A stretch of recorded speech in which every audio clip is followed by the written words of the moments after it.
I see that in resentful men all the time. They're very antipathetic towards women, and they blame their misery and resentment on the fact that women won't have anything to do with them, while the women are making them self-conscious for not being all they should be, because the women think, why should I bother with you if you're not the embodiment of the spirit that will move into the unknown and face the Leviathan, which is exactly what she should be saying. And you're thinking, well, I don't want to have anything to do with that, but I'd like women to like me anyways. It's like, well, good luck with that. So that doesn't work out. Right? And that's exactly what happens when God finds out that Adam and Eve have become self-conscious. One of the first things he says is, jig's up now, man. You're going to be working forever, toiling forever. It's your destiny. There's no escaping from it. Human beings work. What does that mean? They sacrifice the present for the future. Well, what's the price you pay? You don't get the present.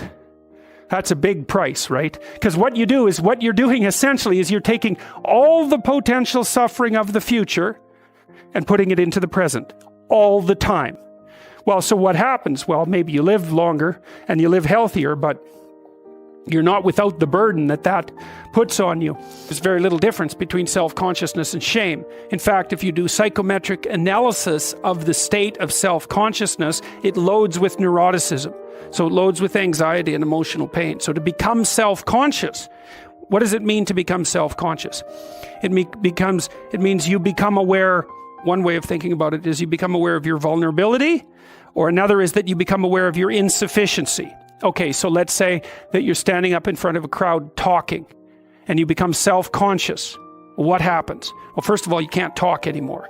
The second is you kind of fall inside. And the third is you feel ashamed. And the fourth is that you retreat and you look down. So it's a low status operation, and it's associated with heightened anxiety. And so then you might say, well, why would you become self-conscious before a crowd? Well, the answer is they can see you, right? And they can judge you. And you can make an error in front of them, and you can make a fool of yourself. So they put you down, that you can display yourself in a manner that ratchets you down the dominance hierarchy. That's to become self-conscious.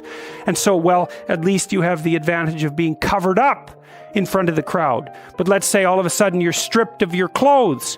So what's the problem with that? Well, all of your insufficiencies, let's say, are on painful display. You can be evaluated by everyone. But even more importantly than that, if possible, is that clothes actually protect the most vulnerable parts of you. Human beings are upright animals, right? We're very strange animals. You take a cat or a dog, they're basically armored. The part of them that you see, their back is heavily armored, heavily protected. Human beings stretched upright. And so the softest parts of us are there for display. Well, what would you want to be king? You could say king of the world or king of your own soul. What do you want to subordinate yourself to?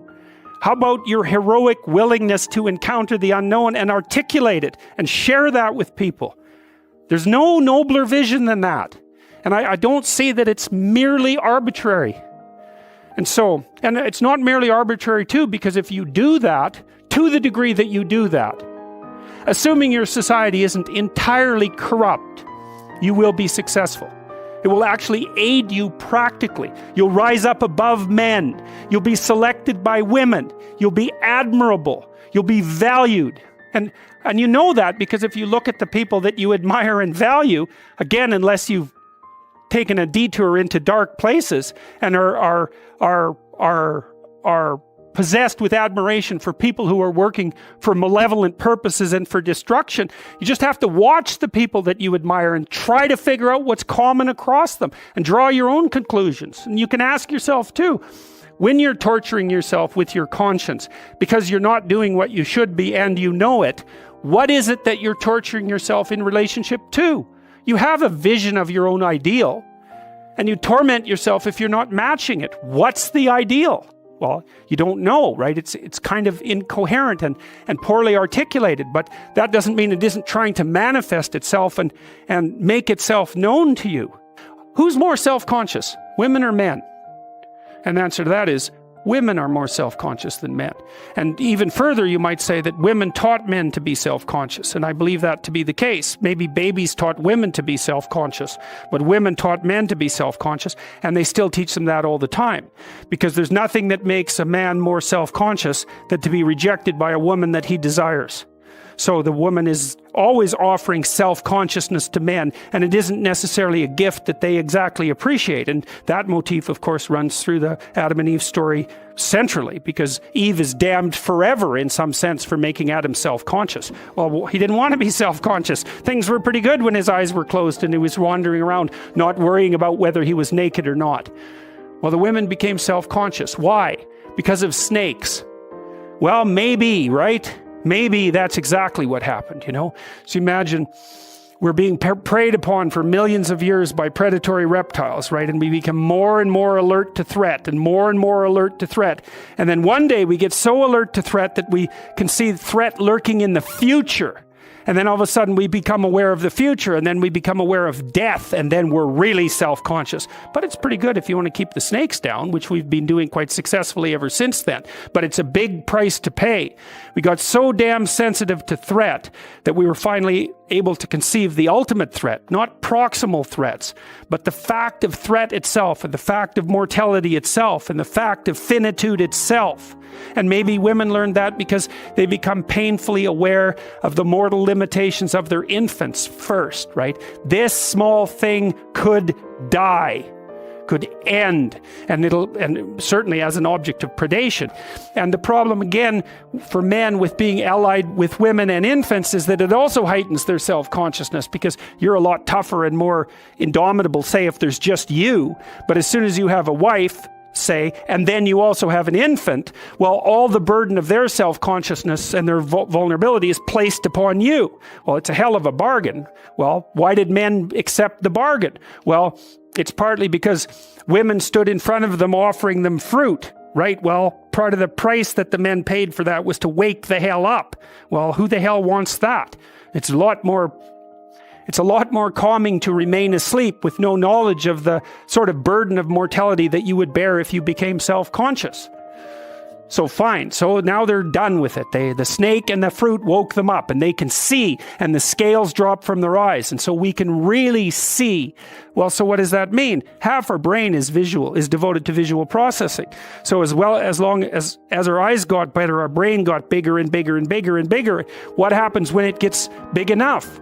Well, not only can you see, you can meta-see. You can start to see into the future. Well, that's exactly what happened to us. Not only could we see with our eyes, we could see with our imagination. And our imagination is, you can see with your eyes closed, right? Close your eyes. Bring up a vision. You can imagine the future. Well, what are you seeing? You're seeing a potential future with your eyes closed. The circuitry's there.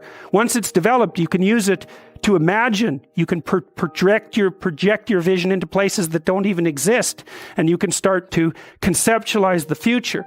What happens when you conceptualize the future? Well, I'm spoiling the punchline. You have to work, because you can see the future coming. You think, the future's coming.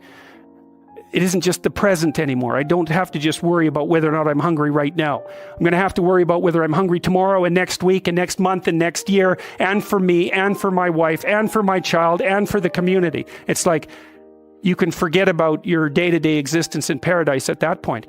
There's no evidence that people in industrialized societies are happier than people in non-industrialized societies. In fact, quite the contrary. We're less happy. Why? Well, because we fully and constantly bear the burden of the future. Well, that's good, because we don't die and we live maybe 30 years longer and we have fewer horrible diseases and all of that, but that doesn't mean it's any picnic. You have to carry that along with you wherever you go. That's the burden of self-consciousness. Every social animal, and even many animals who aren't social, are embedded in a dominance hierarchy. The dominance hierarchy has a structure, or we couldn't call it a dominance hierarchy. Dominance hierarchy A, B, C, D, E, thousands of them across thousands of years. You extract out from all of them what's central to all of them. That's the pyramid of value. What question do you need answered about the pyramid of value? What's at the top?